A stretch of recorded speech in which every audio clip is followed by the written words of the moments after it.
بسم اللہ الرحمن الرحیم۔ السلام علیکم ورحمۃ اللہ وبرکاتہ۔ معزز ناظرین، شب بارات کی آمد ہے۔ یہ مغفرت کی رات ہے، مگر یاد رکھیے کہ اگر گھر میں یہ تین خاموش چیزیں موجود رہیں تو برے حالات اور تنگ دستی آپ کا مقدر بن سکتی ہے۔ لہذا شب بارات سے پہلے انہیں پہچان کر گھر سے باہر پھینک دیں، ورنہ آپ جلدی تباہ ہو سکتے ہیں۔ وہ تین چیز کیا ہیں؟ ہر گھر میں ایک چھوٹی سی چیز ایسی ہوتی ہے جو روز بروز نقصان پہنچاتی چلی جاتی ہے۔ کیا آپ جانتے ہیں وہ کیا ہے؟ اگر آج اسے نہ نکالا گیا تو یہ آپ کے گھر میں غربت، بدقسمتی، منفی توانائی اور غیر مرئی مخلوق کو کھلے عام داخل ہونے دے گی۔ کیا آپ نے کبھی سوچا ہے کہ کچھ گھر ایسے کیوں ہوتے ہیں جہاں داخل ہوتے ہی دل گھبرا اٹھتا ہے؟ ایسا لگتا ہے جیسے فضا بھاری ہو، ہوا میں کوئی انجانی خاموشی تیر رہی ہو۔ سب کچھ بظاہر درست ہوتا ہے، مگر پھر بھی سکون کہیں گم ہو جاتا ہے۔ گھر صاف ستھرا، نمازی لوگ، ذکر، درود اور استغفار کی آوازیں، مگر پھر بھی دل بے چین، نیند ادھوری اور صبح جاگتے ہی بدن تھکا ہوا۔ ایسا کیوں ہوتا ہے کہ دعا کے بعد بھی دل کو اطمینان نہیں ملتا؟ گھر کی خوشیاں جیسے آتے آتے کہیں مڑ جاتی ہیں اور دل کسی اندیکھے بوجھ کے نیچے دبنے لگتا ہے۔ کبھی ہم سوچتے ہیں کہ شاید کسی نے نظر لگا دی، شاید کوئی بدنیتی انسان ہمارے خلاف کچھ کر رہا ہے، مگر سچ یہ ہے کہ بعض اوقات بڑا دشمن باہر ہوتا ہے، مگر اصل دشمن ہمارے اپنے گھر کی دیواروں کے اندر چھپا ہوتا ہے۔ ہم خود انجانے میں اسے پناہ دیتے ہیں، ہم خود اپنی کمزوری سے اسے جگہ دیتے ہیں۔ یہ وہ چیز ہے جسے ہم معمولی سمجھ کر رکھتے ہیں، مگر در حقیقت وہی چیز ہے جو روشنی کو اندھیرے میں بدل دیتی ہے۔ یہی وہ چیز ہے جو رحمت کے فرشتوں کو دور اور شیطان کو قریب کر دیتی ہے۔ ایسا نہیں کہ گھر کے افراد برے ہوں، بلکہ وہ اس چیز کے اثرات سے خود بھی بے خبر رہتے ہیں، اور جب یہ اثرات بڑھنے لگتے ہیں تو انسان کے دل پر بوجھ بڑھنے لگتا ہے۔ ایسا محسوس ہوتا ہے جیسے سانسیں بھاری ہوں، جیسے دل کسی انجانے خوف میں گرفتار ہو۔ انسان کوشش کرتا ہے، دعا کرتا ہے، مگر سکون کی بارش نہیں برستی۔ اس کی وجہ وہی چھپی ہوئی چیز ہوتی ہے جسے ہم نظر انداز کر کے اپنے گھر میں جگہ دے بیٹھے ہیں۔ مگر خوشخبری یہ ہے کہ اگر آپ آج اس حقیقت کو جان لیں اور وہ چیز اپنے گھر سے نکال دیں تو آپ دیکھیں گے کہ کس طرح گھر کا ماحول بدلنے لگتا ہے۔ جہاں پہلے بے چینی تھی وہاں سکون اترنے لگے گا، جہاں جھگڑے تھے وہاں الفت کی ہوا چلنے لگے گی، جہاں خاموش دیواریں تھیں وہاں تسبیح کی آوازیں گونجنے لگیں گی، اور سب سے بڑھ کر آپ محسوس کریں گے کہ اللہ تبارک و تعالیٰ کی رحمت خود چل کر آپ کے دروازے تک آ گئی ہے۔ تو آج کی ویڈیو میں آپ کو وہ راز بتانے والا ہوں جو شاید آپ کی زندگی بدل دے۔ ایسا راز جو اگر آپ نے آج سمجھ لیا اور عمل کر لیا تو آپ کا گھر بے سکونی سے برکت کی طرف سفر شروع کر دے گا۔ وہ چیز منفی اثرات کو دعوت دیتی ہے۔ اب وقت آ گیا ہے کہ اسے پہچان کر اپنے گھر سے ہمیشہ کے لیے نکال دیا جائے۔ محترم ناظرین، آج کی یہ ویڈیو میرے ہر بھائی اور بہن کے لیے بہت اہم ہے۔ اس ویڈیو کا ایک ایک لفظ اتنا قیمتی ہے کہ اگر آپ جان جائیں تو آپ اس پر ضرور عمل کرنا شروع کر دیں گے، کیونکہ جانے انجانے میں بہت سی ایسی غلطیاں ہم سے سرزد ہو جاتی ہیں جن کا ہمیں یہ پتہ نہیں ہوتا، اور ان کی وجہ سے گھر میں تنگ دستی، غربت اور بے برکتی پیدا ہو جاتی ہے۔ اگر ان چھوٹی چھوٹی غلطیوں کو ہم ٹھیک کر لیں تو گھر سے ساری کی ساری بے برکتی چلی جائے گی، رزق کی کمی ختم ہو جائے گی انشاءاللہ۔ اللہ کے فضل کے ساتھ اور آپ کے گھر میں برکت ہی برکت کے انبار لگ جائیں گے۔ محترم ناظرین، اللہ تبارک و تعالی نے انسان کو اس دار فانی میں بھیج کر زندگی کے طور طریقے سکھا دیے تاکہ وہ اپنی زندگی کو اور ضروریاتی زندگی کو انتہائی آسان انداز میں پورا کرے۔ انسانی زندگی کے معاملات، صحت، کامیابی، کاروبار اور دیگر میدانوں میں مدد کے لیے اللہ تبارک و تعالی نے اپنے محبوب بندوں میں سے چند بندوں کا انتخاب کیا جنہیں ہم انبیاء کہتے ہیں۔ ان کے بتائے ہوئے ہر طور طریقے میں نہ صرف برکت ہے بلکہ زندگی کی فلاح اور کامیابی پوشیدہ ہے۔ انسان کسی بھی میدان میں کامیابی حاصل کرنا چاہے تو اسے سیرت النبی صلی اللہ علیہ وسلم پر عمل پیرا ہونا ہوگا۔ اسلامی تعلیمات میں زندگی اور گھر کے سکون کے لیے چند اصول بیان کیے گئے ہیں۔ گویا کوئی انسان اگر ان پر عمل پیرا ہوتا ہے تو وہ اپنے گھر میں سکون پائے گا۔ انسان گھر میں کسی بھی کام کو سر انجام دے تو فوراً بسم اللہ پڑھے، اس کام کو کرنے سے قبل ہر وقت ذکر الہی میں مشغول رہے۔ جدید دور ہے تو اکثر لوگ اپنے وقت کو گزارنے کے لیے فون کا کثرت سے استعمال کرتے ہیں، جن سے نہ صرف وقت ہاتھ سے جا رہا ہے بلکہ نیکی کرنے کے بھی لمحات انسانی ہاتھ سے پھسلتے جا رہے ہیں۔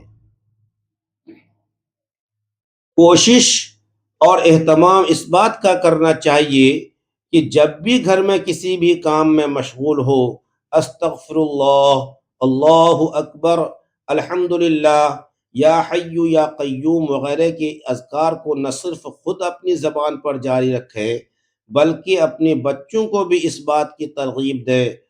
سورۃ المدثر میں اللہ تبارک و تعالی نے ایک جنتی اور جہنمی کا مکالمہ بیان کیا، جس میں جنتی جہنمی سے سوال کرتا ہے کہ کون سی چیز تجھے جہنم میں لے آئی ہے، تو اس پر وہ جواب دیتا ہے کہ ہم نماز پڑھنے والوں میں سے نہ تھے۔ یہ تو وہ لوگ ہیں جو نماز نہیں پڑھتے تھے، جو نماز پڑھتے ہیں مگر اس میں سستی کرتے ہیں، وقت ضائع کرتے ہیں اور قصداً نماز کو تاخیر سے پڑھتے ہیں۔ ان کے متعلق بھی ارشاد فرمایا، بس ان نمازیوں کے لیے ہلاکت ہو جو اپنی نماز سے غافل ہیں۔ گویا یہ نماز دوڑ پڑھتے ہیں، ان میں اکثر غفلت میں پڑ جاتے ہیں، ان کے لیے بھی خرابی ہے۔ لہٰذا گھر میں برکت چاہتے ہیں تو اکثر نماز کا اہتمام گھر میں کیا کریں۔ نوافل سنت تو لازمی گھر میں ہی ادا کیا کریں۔ گھر میں نوافل سنت پڑھنے کے بہت سے فوائد ہیں۔ ایک تو بچوں کو دیکھ کر نماز کی ترغیب ملتی ہے، دوسرا گھر میں برکت رہتی ہے۔ گھر میں برکت کے لیے قرآن مجید کی تلاوت کا اہتمام کیا جائے، اگرچہ تھوڑا ہی کیا جائے مگر روز کی بنیاد پر کیا جائے۔ آپ چاہیں تو ایک صفحہ تلاوت کریں، مگر تلاوت روز کی بنیاد پر ہو سکے تو اپنے بچوں کو ایک صفحہ روزانہ تلاوت کر کے سنائیں تاکہ ان میں قرآن مجید کی تلاوت کا شوق پیدا ہو۔ قرآن مجید کی کوئی بھی سورت تلاوت کریں، گھر میں برکت کا ہی باعث بنتی ہے۔ جناب رسالت مآب صلی اللہ علیہ وسلم نے فرمایا، ترجمہ، حضرت ابو ہریرہ رضی اللہ عنہ سے روایت ہے کہ رسول اکرم صلی اللہ علیہ وسلم نے فرمایا، اپنے گھروں کو قبرستان نہ بناؤ، یقیناً شیطان ان گھروں سے دور بھاگتا ہے جہاں سورۃ البقرہ پڑھی جاتی ہے۔ یعنی گھروں میں نماز اور تلاوت قرآن کا اہتمام کیا کرو۔ اہل علم فرماتے ہیں کہ روزانہ رات عشاء کی نماز کے بعد جو شخص سورۃ الواقعہ کی تلاوت کرتا ہے، اللہ تبارک و تعالی اس کے رزق میں اضافہ فرماتا ہے۔ صبح صبح سورۃ یاسین کی تلاوت بھی کرنی چاہیے۔ جمعۃ المبارک کو سورۃ الکہف کی تلاوت کرنی چاہیے۔ قرآن مجید میں اللہ تبارک و تعالی نے تقوی سے متعلق ارشاد فرمایا، اور زاد راہ یعنی راستے کے خرچ سے لے لیا، یقیناً سب سے بہتر زاد سفر تقوی ہے، اور اہل عقل مجھ سے ڈرتے رہو۔ پھر ارشاد ہوا، یقیناً اللہ تبارک و تعالی کے نزدیک تم میں سب سے زیادہ عزت والا وہ ہے جو سب سے زیادہ پرہیزگار ہے۔ بے شک اللہ تبارک و تعالی سب کچھ جاننے والا باخبر ہے۔ گھر میں برکت کے لیے عمل یہ ہے کہ انسان اللہ سے جس طرح ڈرتا ہے، یا اس کی محبت میں، مجلس میں، مسجد میں، سفر میں تقوی اختیار کرتا ہے، ویسے ہی گھر میں جب وہ تنہائی میں ہو، جب اسے کوئی نہ دیکھ رہا ہو سوائے رب کائنات کے، اس وقت بھی وہ تقوی اختیار کرے۔ اپنی بیوی، بچوں، والدین اور بہن بھائیوں کے ساتھ حسن سلوک محض اللہ کی رضا کے خاطر، یہ عمل بھی گھر میں برکت کا سبب ہے۔ اس میں کوئی دو رائے نہیں کہ جب انسان مل کر کھانا کھاتے ہیں تو اللہ عز و جل اس میں برکت ڈال دیتا ہے، اور پھر جب افراد گھر کے ہوں، والدہ ہوں، والد ہوں، یا میاں بیوی، بچے، بہن بھائی، سب مل کر بیٹھ کر ایک جگہ اہتمام کے ساتھ اللہ تبارک و تعالی کے نام سے شروع کرے تو برکت کا کیا عالم ہوگا۔ جدید دور میں، جدید کہتے ہیں نیا، جدید دور میں یہ روایت ختم ہوتی جا رہی ہے۔ اب اگر کوئی اپنے کمرے میں بیٹھا ہے تو وہیں کھانا کھائے گا، اور اگر کوئی سنڈی روم میں ہے تو وہ وہیں کھانا کا اہتمام کرے گا۔ والدین الگ بیٹھ کر کھا رہے ہوتے ہیں، ایسا کرنا برکت کو ختم کرنے کے مترادف ہے۔ جناب رسالت مآب صلی اللہ علیہ وسلم نے فرمایا، اللہ تبارک و تعالی کے ہاں سب سے زیادہ پیارا کھانا وہ ہے جس پر ہاتھوں کی کثرت ہو، یعنی جہاں لوگ زیادہ ہوں۔ آپ صلی اللہ علیہ وسلم نے ارشاد فرمایا، صحابہ نے عرض کیا، یا رسول اللہ صلی اللہ علیہ وسلم، ہم کھاتے ہیں مگر سیر نہیں ہوتے، تو فرمایا شاید تم الگ الگ ہو کر کھاتے ہو۔ صحابہ نے جواب دیا، ہاں۔ فرمایا اپنے کھانے پر اکٹھے ہو جاؤ اور اس پر اللہ تبارک و تعالی کا نام لو، اس میں تمہارے لیے برکت ڈال دی جائے گی۔ اللہ تبارک و تعالی نے رزق کی تقسیم کے اوقات مقرر تو نہیں کیے، مگر اسلامی تعلیمات سے معلوم ہوتا ہے کہ چند ایسے اوقات ہیں جن میں اگر انسان رزق حلال کی تلاش میں نکلے تو اسے نہ صرف رزق ملتا ہے بلکہ اس کے رزق میں اللہ تبارک و تعالی برکت بھی ڈالتا ہے۔ ہماری تہذیب و ثقافت کا یہ حصہ رہا ہے کہ ہمارے بڑے صبح جلدی اٹھ جاتے ہیں، فجر کی نماز ادا کرنے کے بعد تلاوت قرآن کرتے تھے اور پھر رزق حلال کی تلاش میں نکل پڑتے تھے، یہاں تک کہ وہ شام کو واپس لوٹ آتے تھے اور عشاء کی نماز کے بعد سو جاتے تھے۔ یہ ایسا وقت ہے رزق حلال کے لیے جس میں نہ صرف انسان زیادہ سے زیادہ اللہ تبارک و تعالی کا فضل سمیٹ سکتا ہے بلکہ اس میں برکت بھی حاصل کرتا ہے۔ مگر عصر حاضر میں تمام اوقات بدل چکے ہیں، لوگ اب فجر کے وقت سوتے ہیں اور ساری رات جاگتے ہیں۔ ہم یہ دیکھ سکتے ہیں کہ ان گھروں میں 4 سے 5 افراد کمانے والے ہیں مگر پھر بھی برکت نہیں، سکون نہیں، جبکہ ہمارے اجداد میں محض ایک شخص کمانے والا ہوتا تھا اور پورے گھر کو ایک ہی فرد کافی رہتا تھا۔ لہٰذا اگر آج ہم چاہتے ہیں کہ ہمارے گھروں میں اور رزق میں برکت ہو تو صبح جلدی اٹھنے کی عادت ڈالو اور رات کو جلدی سونے کی عادت ڈالو، اللہ پر توکل کرنا جیسا کہ اس کا حق ہے۔ جو کوئی اللہ تبارک و تعالی پر توکل کرتا ہے تو اللہ تبارک و تعالی اس کے جملہ امور کا کفیل ہو جاتا ہے۔ بے شک اللہ بہت غالب، بڑی حکمت والا ہے۔ محترم ناظرین، ایک مزدور صبح سے شام تک دھوپ میں پسینے سے شرابور ہو کر مزدوری کرتا ہے، اینٹیں اٹھاتا ہے، ریت ڈھوتا ہے۔ شام کے وقت جب سورج ڈھلتا ہے تو اپنی مزدوری جیب میں ڈال کر گھر کا رخ کرتا ہے۔ وہ سکے اس کے محنت کا نچوڑ ہوتے ہیں۔ وہ سکون سے بچوں کے لیے کھانے پینے کی چیزیں لاتا ہے، کبھی گھر کے لیے آٹا، کبھی بچوں کے لیے دودھ، مگر اس کے باوجود اس کی زندگی میں ایک عجیب سی اداسی بسی ہوئی تھی۔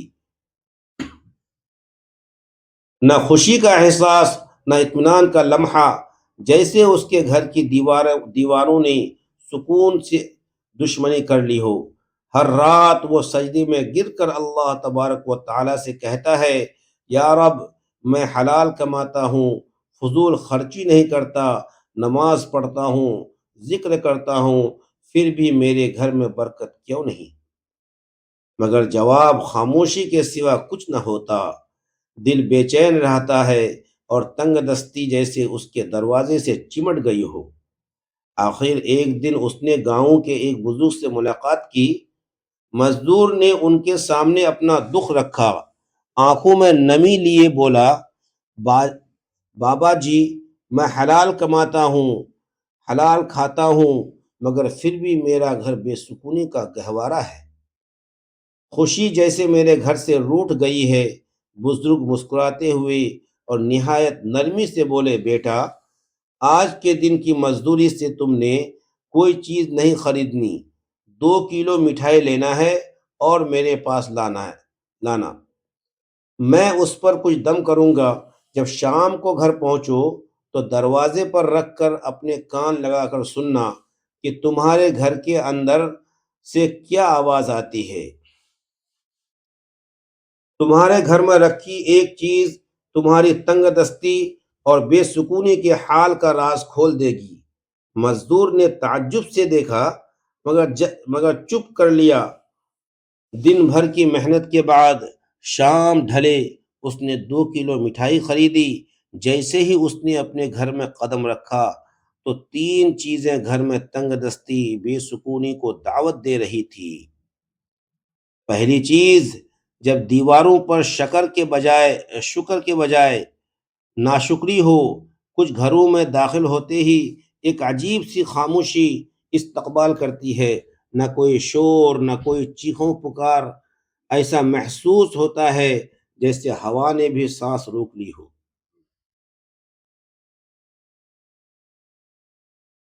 دیواریں جیسے کچھ کہنا چاہتی ہوں، ان پر لکھی تحریر خاموشی سے سب کچھ کہہ جاتی ہے۔ وہ تحریر جو کسی قلم سے نہیں، انسانوں کے رویوں سے لکھی جاتی ہے۔ یہی وہ لمحہ ہوتا ہے جب گھر میں برکت کے دروازے بند ہونے لگتے ہیں، کیونکہ ان دیواروں پر اب شکر نہیں، شکایت لکھی جاتی ہے۔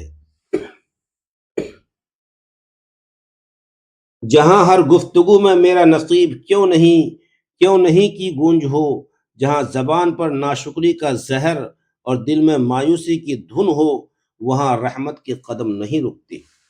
فرشتے خاموشی سے واپس پلٹ جاتے ہیں اور ان کی جگہ وسوسوں سے سرگوشیاں لے لیتی ہیں۔ کبھی کبھی شیطان دروازے توڑ کر نہیں آتا، ہم خود اس کے لیے دروازے کھول دیتے ہیں۔ جب ہم الحمدللہ کے بجائے کاش ایسا ہوتا کہنا شروع کر دیتے ہیں، جب ہم نعمتوں کو معمولی اور خامیوں کو عظیم سمجھنے لگتے ہیں، تو سمجھ لیجئے کہ روشنی کا چراغ بجھنے لگا ہے۔ وہی روشنی جو گھر کو امن دیتی تھی، رزق کو برکت دیتی تھی اور دلوں کو نرم رکھتی تھی۔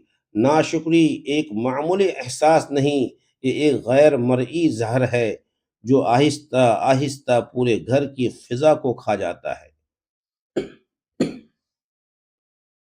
یہ باتوں سے شروع ہوتی ہے مگر اثر ماحول پر ڈالتی ہے۔ ایک وقت آتا ہے جب گھر بھرا ہوتا ہے مگر دل خالی، الفاظ زیادہ ہوتے ہیں مگر سمجھ ختم، اور پھر زندگی کی رونقیں جیسے ایک ایک کر کے رخصت ہونے لگتی ہیں۔ شیطان ایسے گھروں میں خوشی سے بسیرا کرتا ہے جہاں زبان ناشکری بولے اور دل شکر کرنا بھول جائے۔ وہ جانتا ہے جہاں شکر نہیں وہاں سجدے بھی بے نور ہوتے ہیں، جہاں شکایت ہے وہاں دعا بھی دروازہ نہیں کھولتی۔ وہاں ہر دل میں یہ احساس ڈالتا ہے کہ تم محروم ہو، اور انسان اپنی موجودہ نعمتوں کو بھول کر خالی پن کے جال میں پھنستا چلا جاتا ہے۔ یاد رکھیے، شکر صرف الفاظ نہیں، یہ ایک روشنی ہے۔ یہ وہ روشنی ہے جو اندھیروں کو پیچھے دھکیلتی ہے، جو فرشتوں کو متوجہ رکھتی ہے، اور جو شیطان کے قدموں کو جلا دے۔ جس گھر میں زبان الحمدللہ کہنا سیکھ لے، اس گھر کی چھت بھی دعا بن جاتی ہے۔ اگر آپ چاہتے ہیں کہ تنگ دستی کا سلسلہ ٹوٹ جائے، بے سکونی کی زنجیریں کٹ جائیں، اور گھر میں روشنی خود چل کر آئے، تو سب سے پہلے اپنے الفاظ کو بدلیں۔ کیونکہ جب دیواروں پر شکر لکھا جاتا ہے تو رحمت خود ان الفاظ کو پڑھنے آتی ہے۔ تین چیزیں گھر میں تنگ دستی، بے سکونی کو دعوت دیتی ہیں۔ دوسری چیز، جب آنکھیں عیب ڈھونڈنے کی عادی ہو جائیں۔ کبھی سوچا ہے کہ جب تیری آنکھیں کسی کمی کی تلاش کرنے لگیں تو تیرے نصیب کی روشنی کیوں ختم ہو جاتی ہے؟ کیوں گھر کا سکون تیرے ہاتھ سے ریت کی طرح پھسلنے لگتا ہے؟ کیوں ہر چیز ہونے کے باوجود دل خالی، روح بوجھل، اور فضا بے رونق لگتی ہے؟ اس لیے کہ وہ آنکھ جو محبت کے لیے پیدا ہوئی تھی اب تنقید کا ہتھیار بن چکی ہے۔ وہ نگاہ جو رحمت کے مناظر دیکھنے والی تھی اب صرف دوسروں کے عیب تلاش کرتی ہے۔ اور جان لیں، جس گھر میں عیب ڈھونڈنے والے بستے ہیں وہاں برکت نہیں رکتی، وہاں شیطان اپنا ٹھکانہ بناتا ہے۔ یہ عیب جوئی معمولی گناہ نہیں، یہ روح کی بیماری ہے۔ یہ وہ آگ ہے جو خاموشی سے دلوں کو جلاتی ہے، تعلقات کو راکھ کر دیتی ہے، اور گھر کی فضا کو اندھیروں میں بدل دیتی ہے۔ جس گھر میں ہر زبان کسی دوسرے کے قصور گنتی ہیں وہاں رزق تنگ ہوتا ہے، دعائیں رک جاتی ہیں، اور سکون ہجرت کر جاتا ہے۔ اب وہ آنکھ جو دوسروں کی خامیاں دیکھتی ہے، کبھی اپنے آئینے میں جھانک تجھے اندازہ ہوگا کہ جو عیب تو دیکھتا ہے وہ تیرے دل کی اپنی غفلت کی عکاسی ہے۔ جو دوسروں میں کمی تلاش کرتا ہے وہ دراصل اپنے اندر کے خالی پن سے بھاگ رہا ہوتا ہے۔ ایسے لوگ گھروں میں شور چھوڑ جاتے ہیں مگر سکون کبھی نہیں۔ شیطان جانتا ہے کہ محبت والے گھر اس کے دشمن ہیں، اس لیے وہ گھروں کی نگاہوں میں زہر گھول دیتا ہے۔ وہ دلوں کے درمیان دیواریں کھڑی کر دیتا ہے۔ وہ کانوں میں سرگوشی کرتا ہے، دیکھو اس نے تمہارے ساتھ ایسا کیا ہے، اور جب تم اس کے بہکاوے میں آ جاتے ہو تو سمجھ لو تمہارے گھر کی فضا بدل گئی۔ اب وہاں صرف وسوسے بستے ہیں، محبت نہیں۔ یاد رکھو، جس گھر کی آنکھیں عیب دیکھنے لگتی ہیں اس گھر کی برکتیں پردہ کر لیتی ہیں۔ جہاں نگاہ میں بدگمانی ہو وہاں فرشتے نہیں آتے، وہاں شیطان رقص کرتا ہے، ناچتا ہے۔ اس کی ہنسی تمہیں سنائی نہیں دیتی مگر تمہاری ہر بے سکونی اس کی فتح کی گواہی دیتی ہے۔ دلوں کو جوڑنے والی آنکھیں جنتی ہوتی ہیں اور توڑنے والی آنکھیں جہنمی ہوتی ہیں۔ رحمت ان گھروں میں اترتی ہے جہاں نگاہیں پردہ ڈالنا جانتی ہیں، جہاں زبان محبت تلاش کرتی ہے، جہاں دل دوسروں کے لیے دعا کرتا ہے نہ کہ عیب بیان کرے۔ مومن اگر چاہتا ہے کہ تیرے گھر سے تنگ دستی کا سایہ رخصت ہو جائے، بے سکونی کی زنجیریں ٹوٹ جائیں، تو اپنی نگاہ کو پاک کر عیب دیکھنے کے بجائے خوبی دیکھ۔ عیب چھپانے والا اللہ تبارک و تعالیٰ کا دوست بن جاتا ہے، اور عیب پھیلانے والا شیطان کا۔ جب آنکھیں محبت سے دیکھنے لگتی ہیں تو رحمتیں خود دروازہ کھول کر آتی ہیں۔ جب آنکھ دوسروں کی کمی میں الجھ جائے تو سمجھ لے کہ شیطان تیرے ذہن میں اتر چکا ہے۔